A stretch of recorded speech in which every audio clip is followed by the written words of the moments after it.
Hello dear future officer, स्वागत है आप सभी का ओनली आज के टारगेट प्रीलिम्स 2021 में। यहाँ पे हम एमसीक्यूज के थ्रू करंट अफेयर्स का रिवीजन करेंगे। तो आप ओनली आज का टारगेट चैनल ज्वाइन कर सकते हैं, टेलीग्राम चैनल ओनली आज नथिंग एल्स के नाम से चैनल अवेलेबल है। आपको वहाँ पे यूपीएससी, स्टेट पीसीएस, पीएससी से रिलेटेड काफ़ी सारे मटेरियल गाइडेंस मिल जाएगा। तो चैनल का नाम है only I S nothing else, ठीक है। ये आपको फुल नाम लिखना है, आप खुद भी ज्वाइन कर सकते हैं, अपने साथियों को, दोस्तों को, बंधुओं को प्रेरित कर सकते हैं ज्वाइन करने के लिए। क्वेश्चन नंबर 1 दिए हैं, इसमें दिया है कि हमें सीबीडी ऑयल बहुत ज़्यादा न्यूज़ में था, आपको पता भी होगा, ठीक है। जब से रिया चतुर्वेदी और वो प्रशांत क्या नाम है उनका, एसएसआर सुशांत सिंह राजपूत, जब से ये स्टोरी चली थी, तो ये सीबीडी ऑयल भी जो है बहुत ज़्यादा न्यूज़ में रहा था। कनाबाडियोल ये ऑयल है इसका पूरा नाम।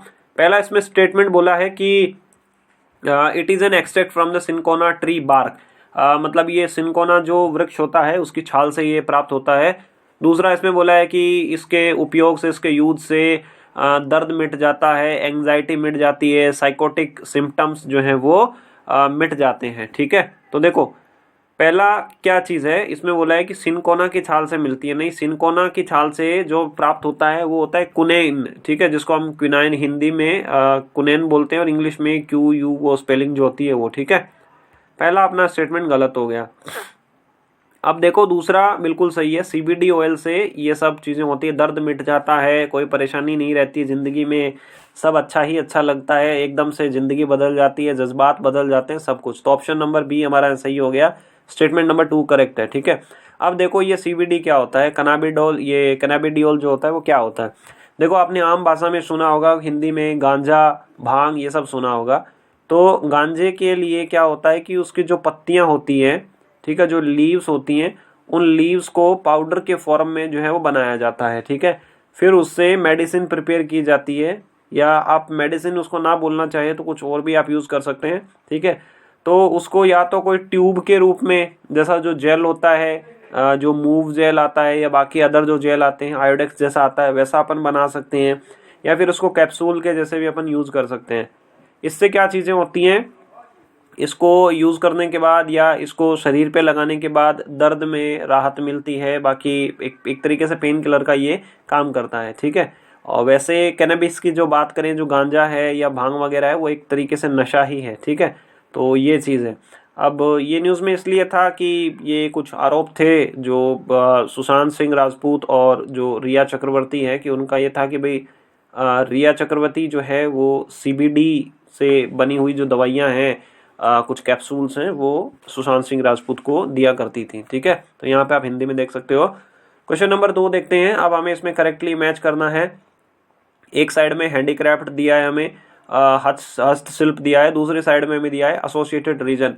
पहला बोला है मार्बल, स्टोन क्राफ्ट, लिप्पन काम, तीसरा बोला है बिदरी वेयर, ठीक है।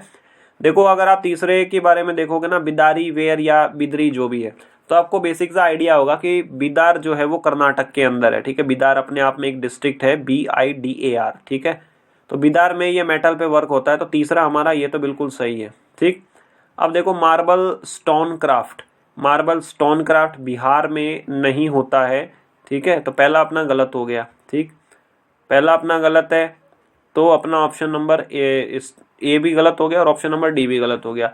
अब ये लिप्पन काम जो है वो राजस्थान के अंदर नहीं होता है, ये गुजरात के अंदर होता है। तो ऑप्शन नंबर सी अपना करेक्ट हो गया, ठीक है। यहाँ पे पहला गलत है, मार्बल का जो काम है वो मेनली आगरा में होता है। दूसरा भी गलत है, लिप्पन जो काम है वो गुजरात में होता है। बिदरी जो मेटल के ऊपर वर्क होता है ये कर्नाटक में होता है। अब ऐसे क्वेश्चन का देखो कोई अपन समझ तो सकते नहीं है, इनको बस अपने को याद ही करके रखना पड़ेगा। अगर याद करके रखेंगे, मेमोरी में बार बार रिवाइज करते रहेंगे, तो हम लोग जो है वो ज़्यादा लंबे टाइम के लिए रिटेन कर सकते हैं हिंदी में। यहाँ पे आप देख लो, देखो ये क्या है, ये लिप्पन काम है। इसमें मिट्टी, गिल्ली मिट्टी को यूज़ किया जाता है, फिर ऐसे कुछ आकृतियाँ, कुछ ऐसे डिज़ाइंस जो हैं वो बनाए जाते हैं। फिर उसके बाद क्या होता है, इसके ऊपर कांच जो मिरर होता है, छोटे छोटे शीशे टाइप के होते हैं, वो इसमें रख दिए जाते हैं, ठीक है। और ये राइट साइड में आप देख रहे हो, ये बिदरी का है। यहाँ पे इसमें मेटल पे वर्क किया जाता है, मतलब इस तरीके से डिज़ाइन वगैरह, नक्काशी, ये सब किया जाता है। क्वेश्चन नंबर 3 जो है वो एक मिसाइल से रिलेटेड हमें करेक्ट पूछा है। इसमें पहला बोला है कि जो के फैमिली के जो मिसाइल्स हैं वो primarily submarine launched ballistic missile है। मतलब इसमें बोलना है कि जो के फैमिली की जो मिसाइल है उनको सबमरीन से लॉन्च किया जाता है, पनडुब्बियों से उनको लॉन्च किया जाता है।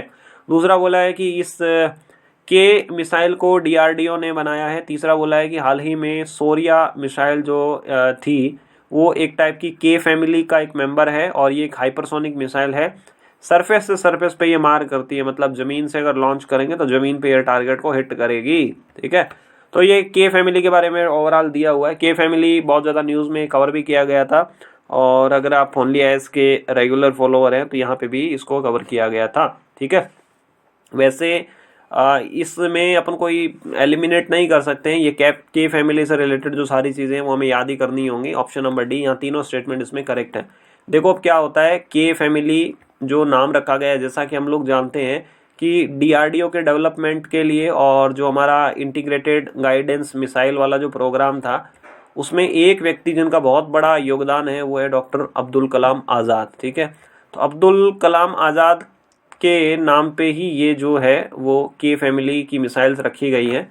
ठीक है, और जनरली क्या है, ये के फैमिली की मिसाइल्स जो हैं वो पनडुब्बी से लॉन्च की जाती है, सबमरीन से लॉन्च की जाती है। तो अब वर्ड पे ध्यान रखना, जनरली पनडुब्बी से लॉन्च की जाती है। जनरली मतलब कि सामान्य तौर पे ये सबमरीन से लॉन्च की जाती है, बट इसका जो है वो लैंड वेरिएंट भी अवेलेबल है और आप इसमें से कई सारी मिसाइल देख सकते हैं जैसे K4, K5, K6 इस तरीके से। ठीक है, और रिसेंटली ये सोरिया मिसाइल जो है वो लॉन्च की गई थी, ये के फैमिली की एक मिसाइल है, डीआरडीओ ने इसको किया है। ये सरफेस टू सरफेस एक हाइपरसोनिक मिसाइल है। देखो जब भी मैक नंबर जो है वो 5, 6 इस टाइप से हो जाता है तो हम उसको हाइपरसोनिक बोलते हैं। मतलब वो मिसाइल साउंड की जो स्पीड होती है एयर में उससे 5 या 6 गुना ज़्यादा फास्ट रहती है। ठीक है, ये हिंदी में आप देखना यहाँ पे। क्वेश्चन नंबर 4 जो दिया हुआ, Ambedkar social innovation and incubation mission, अगर अपन इसको शॉर्ट में बोलें तो वो असीम। ठीक है, ये भी बहुत ज़्यादा न्यूज़ में था, ASIIM। पहला इसमें बोला है कि इसमें नीति आयोग ने इसको लॉन्च किया है और इसमें जो SC कम्युनिटी के स्टूडेंट हैं, जो दलित समुदाय के जो बच्चे हैं, जो हायर एजुकेशनल इंस्टीट्यूट में पढ़ रहे हैं, लाइक IIT कोई में पढ़ रहे हैं, कोई NIT में, कोई किसी कॉलेज में पढ़ रहे हैं, उनको उनके अंदर इनोवेशन और एंटरप्राइजेस की भावना जो है वो जागृत की जाएगी। दूसरा बोला है कि वेंचर कैपिटल फंड के थ्रू इसमें क्या होगा कि जो SC हैं उनको कंसेशनल फाइनेंस दिए जाएंगे, मतलब कि कम ब्याज की दरों पे उनको कुछ लोन वगैरह जो है प्रोवाइड कराया जाएगा। ठीक है, तो ये तो देखो असीम स्कीम आपको पता है कि भाई नीति आयोग ने इसको लॉन्च नहीं किया है, इसको लॉन्च किसने किया हुआ है, इसको लॉन्च अपने किया हुआ मिनिस्ट्री ऑफ सोशल जस्टिस ने। ठीक है, और दूसरा बिल्कुल सही है अपना स्टेटमेंट कि भाई इसमें SC कम्युनिटीज़ के जो बच्चे हैं, जो भी मतलब कोई स्टार्टअप वगैरह स्टार्ट करना चाहते हैं या जिनका अच्छा दिमाग चलता है, उन लोगों को लोन वगैरह भी प्रोवाइड कराया जाएगा और उनको हैंड होल्ड सपोर्ट भी मिलेगा, काफ़ी सारी उनको चीज़ें मिलेंगी। और इसमें भी SC कम्युनिटी के अंदर भी दिव्यांग जो बच्चे हैं उनको मतलब दिव्यांग जो लोग हैं जो अच्छा कर सकते हैं उनको ज़्यादा जो है वो बढ़ावा मिलेगा। हिंदी में यहाँ पे देखो, और मेनली इसका यही है कि भाई जो अगले 4 साल हैं, ठीक है, ये स्कीम जो है 2020 में लॉन्च हुई थी और मोदी जी का कार्यकाल 2024 तक चलेगा। तो नेक्स्ट 4 साल के लिए टारगेट रखा गया है कि भाई 1000 जो बच्चे हैं, बच्चे मतलब कि जो एंटरप्रेन्योर हैं SC कम्युनिटी के, उनको आइडेंटिफाई किया जाए, उनको हैंड होल्ड सपोर्ट किया जाए और उनकी मदद की जाए कि भाई अपने प्रोडक्ट वगैरह बनाएं, उनकी मार्केटिंग कैसे कर सकते हैं, ये सारी चीज़ें। तो ये इस तरीके से उनको हेल्प मिलेगी। ठीक है, क्वेश्चन नंबर 5 दिया है, धौला सिद्ध जो हाइड्रो पावर प्रोजेक्ट है, रिसेंटली न्यूज़ में था, ये कौन सी नदी पे बना हुआ है, ब्यास नदी पे, सतलुज, चिनाब, चंबल। ये धौला सिद्ध भी बहुत ज़्यादा न्यूज़ में था क्योंकि मोदी जी जब गए थे रोहतांग टनल का उद्घाटन करने के लिए, जिसका नाम अटल टनल है, तो उसमें। ठीक है, तो ये ब्यास नदी पे बनी हुई है ये टनल। ठीक है, सॉरी, ये जो हाइड्रो पावर प्रोजेक्ट है ब्यास नदी के ऊपर है और ये लगभग 66 मेगावाट ये रिलीज करेगा। ठीक है, हालांकि ये इतना कोई फिगर आपको याद रखने की ज़रूरत नहीं है कितना करेगा, और ये हमीरपुर ज़िले के अंदर है। ठीक है, और जब भी इस तरीके का आप क्वेश्चन देखते हैं तो आप मैप में ज़रूर देखिए, आपको इंडस रिवर सिस्टम पता होना चाहिए कि भाई इंडस, झेलम, चिनाब, रवि, ब्यास, सतलुज, मतलब इनका आपको नॉर्थ से साउथ में ऑर्डर भी आपको पता होना चाहिए। फिर पता होना चाहिए कि ब्यास का ओरिजिन कौन सा है, और ये अगर आप याद रखेंगे मैप के थ्रू तो आपको बहुत आसानी से याद रहेगा, और हो सकता है अगर क्वेश्चन भी आ जाए तो आप इजीली इसमें से कर पाओगे, आपके मार्क्स जो हैं वो ठीक रहेंगे इसमें। ठीक है, कल अपना जो क्वेश्चन था वो ये था कि भाई जो न्यूट्रिनो की इंडिया में जो न्यूट्रिनो ऑब्जर्वेटरी इस्टेब्लिश की गई है वो कहाँ पे की गई है, तो वो सही जवाब है कि भाई थेनी में की गई है, तमिलनाडु में की गई है। और साथ साथ आपको ये भी पता होना चाहिए कि भाई न्यूट्रिनो क्या चीज़ होती है, ठीक है। तो कई स्टूडेंट्स ने अच्छा जवाब दिया है। कौशिका चावला जी ने, अमन श्रीवास्तव जी, सीमा यादव, मधुलिका बजाज जी ने, विशाल दुबे जी ने, भारती बनीवाल जी ने, आराधना नरवरिया, वाणी करवा, छाया यादव और कौशलेंद्र सोमवंशी ने हिंदी में अच्छा जवाब दिया है। और उसके बाद अनुज वर्मा जी ने, सौरभ सिंह ने, मनरीत कौर ने और सौरभ भारतीय जी ने, ठीक है।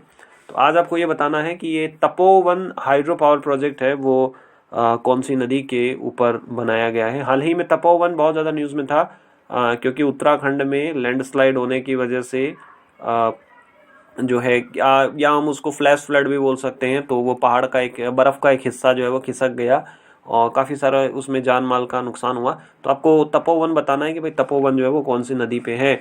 आज आपका स्कोर कैसा रहा आप ज़रूर बताइएगा, और इन वीडियोस में क्या कमी है और हम इन किस तरीके से और बेहतर हम इन वीडियोस को बना सकते हैं, आप अपना रिव्यू ज़रूर दीजिएगा।